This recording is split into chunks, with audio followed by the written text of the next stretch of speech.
नमस्कार। रामगंज मंडी विधानसभा क्षेत्र के सभी जागरूक लोगों को मैं ये मैसेज और ये बात करने के लिए मैं आज आया हूँ। मतदान के एक ही दिन अपने बीच में रहा है। लोग अपने अपने पसंद के उम्मीदवार को अपना मत देने की तैयारी लगभग कर चुके हैं। रामगंज मंडी विधानसभा क्षेत्र की हम बात करें तो अब तक आज़ादी की बात से एक या दो अपवाद हम छोड़ दें तो हमेशा हमारे ऊपर बाहरी प्रत्याशियों ने ही राज किया है। बाहरी से मतलब ये होता है कि जो रामगंज मंडी में निवास नहीं करता है, या तो वो कोटा रहता है या अन्य जगहों पे कहीं रहते हैं। चुनाव के पूर्व स्थानीय का मुद्दा दोनों ही पार्टियों से खूब चलता है, परंतु नतीजा क्या होता है ये सभी के सामने होता है। अब स्थानीय और बाहरी की तो बात खत्म हो चुकी है, अब बात आ गई है मतदान की। रामगंज मंडी विधानसभा क्षेत्र के लोग किसको और क्यों मतदान करें, इस पे हम बात कर रहे हैं। बात आती है रामगंज मंडी से कोई भी जब जीत जाता है तो उससे अपेक्षाएं बहुत होती है। अपेक्षाओं की हम बात करें तो रामगंज मंडी विधानसभा क्षेत्र में ऐसा कोई विकास कार्य आज तक नहीं हुआ जो मील का पत्थर साबित हो। अगर हम बात करते हैं शिक्षा की तो एकमात्र निमाणा कॉलेज जो है वो भी इतने बदहाल हालात में है कि वो कॉलेज होने के नाम पर होना या ना होना एक तरीके से बराबर होता है। कॉलेज के अंदर क्या सुविधाएं नहीं है, क्या कमियां वहाँ खल रही है, ये विस्तृत तौर से आप अपने नज़दीक जो बच्चा या बच्ची उस कॉलेज में पढ़ने जाते हैं तो उससे समझ सकते हैं या जान सकते हैं।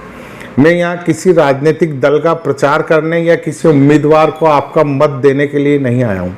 मैं सिर्फ आपके बीच में ये बात करने आया हूँ कि हमारा रामगंज मंडी जो कि श्री राम भगवान के नाम से है, यानी कि रामगंज मंडी को श्री राम भगवान के नाम से जाना जाता है। हमारे क्षेत्र का जो निकलने वाला पत्थर उसका नाम तक हमसे छीन लिया गया है।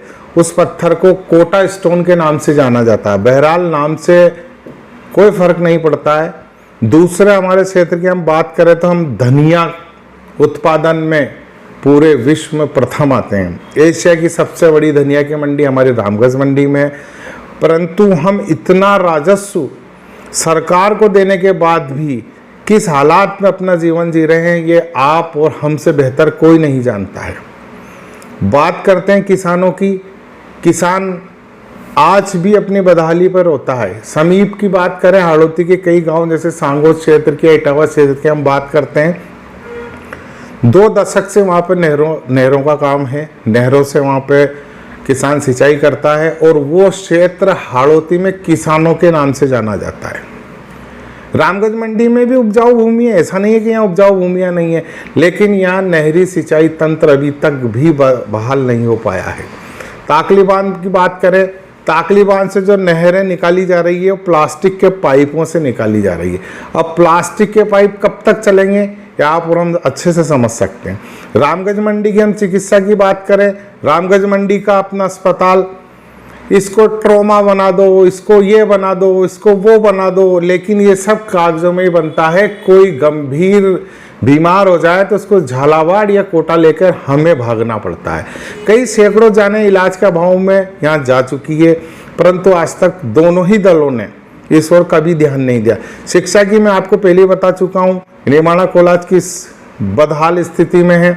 सुकेत के स्कूलों की बात कर लें, मोड़क, चेचट या बड़े जितनी भी पंचायतें हैं अपने वहाँ की बात कर लें, हालात जस के तस हैं। चेचट की बात करें, चेचट किसी ज़माने में तहसील हुआ करती थी, अब उसको पूर्ण तहसील बना दिया है, लेकिन अब वो कब धरातल पे उतरेगी, कब विकास करेगी, ये भी देखने वाली बात होगी। सुकेत को नगर पालिका बना दिया, लेकिन वो भी कब धरातल पे आएगी, कम काम करेगी, ये आप अच्छे से जानते हैं। रामगंज मंडी में नगर पालिका है, सभी दलों के बोर्ड यहाँ बनते हैं, वहाँ कांग्रेस बीजेपी सभी के बने हैं, लेकिन विकास कितना हुआ आप और हम अच्छे से जानते हैं। अब जब यहाँ पे फिर से चुनाव हो रहे हैं, 2 बड़े प्रत्याशी अपने आप में दोनों ने ही जो अपनी संपत्ति कागजों में बताई है, दर्शाई है, वो अपने आप में करोड़पति हैं। जनता तो वही गरीब है। अब यहाँ पे मतदान हमें किसी एक को तो करना ही है। जनता सोच भी ने अपना मन भी बना लिया किसको करना है क्या करना है। तो स्थानीय बाहरी का मुद्दा तो लगभग समाप्त हो चुका है। लेकिन मैं तो ये चाहता हूँ कि अब मतदान करें, ऐसा जनप्रतिनिधि चुने जो अपने क्षेत्र की विकास की बात करे।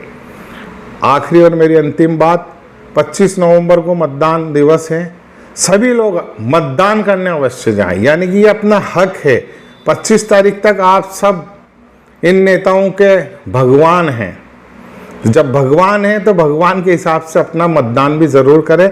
सामी मीडिया नेटवर्क सभी से विनती अपील करता है कि 25 तारीख को एक पर्व की तरह मनाएं और सभी अपने अपने मत का प्रयोग करें। धन्यवाद।